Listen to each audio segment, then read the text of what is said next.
consistently dan constantly berada dalam keadaan kerasukan jin. Orang yang berada dalam keadaan kerasukan jin ni, kan, dibimbangi dia berada dalam keadaan yang tak waras. Sebab itu tuan-tuan dan puan-puan, berlaku dalam sejarah. Sebab saya ni tidaklah kena apa orang kata belajar tentang psikiatri, tetapi saya selalu pergi buat psikiatri. Bukan saya, sebab saya ada hantar khidmat orang yang sakit dalam bidang psikiatri ni. Doktor dalam bidang psikiatri bagi tahu dengan saya. Dia kata apa? Dulu 10 tahun dulu, 20 tahun dulu, dia kata katil ada, sentiasa ada penuh. Sekarang ni kalau pergi buat psikiatri, katil sentiasa penuh. Sebab apa? Sebab orang gila makin ramai, tuan-tuan.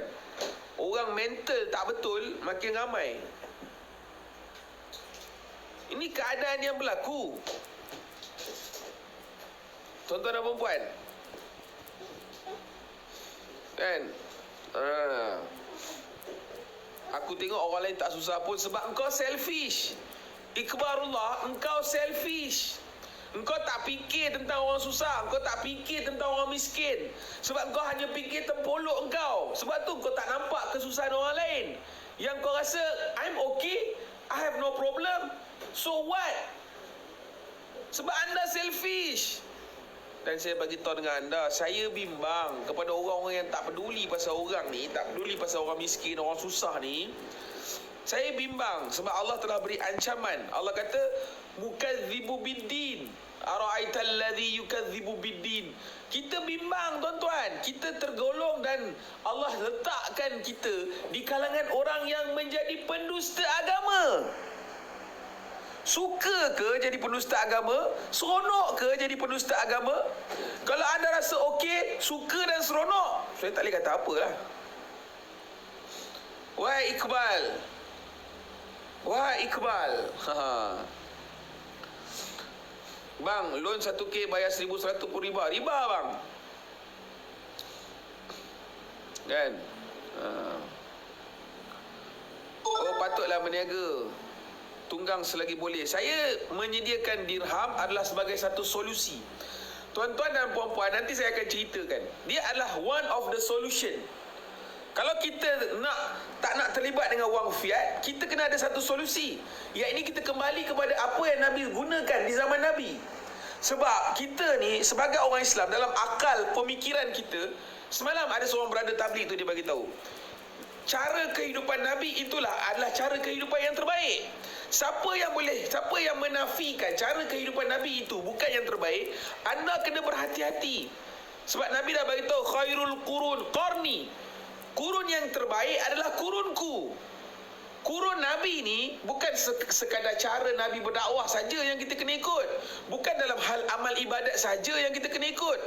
Seluruh kehidupan Nabi, dari segi muamalatnya, dari segi akhlaknya, dari segi apa orang kata transaksi perniagaan, semua kita kena ikut cara Nabi.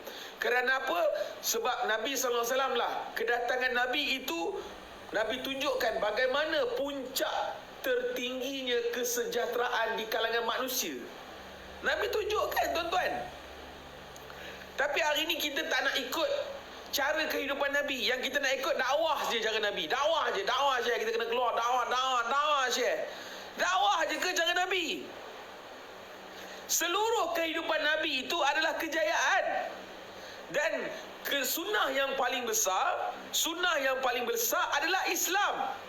Man Islam. Islam itu ada 5. Antashhadu an la ilaha illallah wa anna Muhammadar Rasulullah.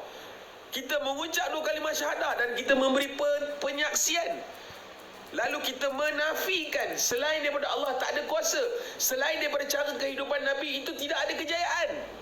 Kita cakap cara kehidupan Nabi itu kejayaan, tetapi kita hanya nak ikut dakwah sahaja. Sebab itu saya cakap semalam, orang-orang tabligh ni dia triggered. Saya bagi tahu agama kita agama Islam.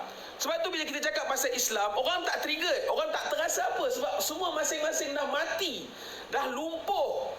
Tapi bila cakap bab tabligh, ambil kau semua datang berdenyut-denyut mesej datang. Mesej datang. Sebab apa?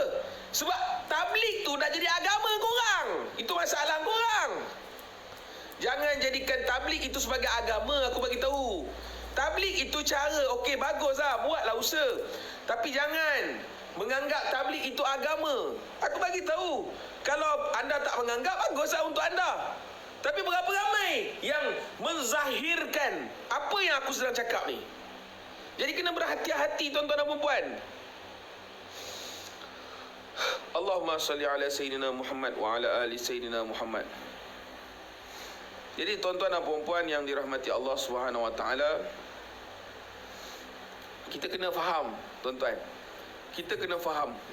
Okey?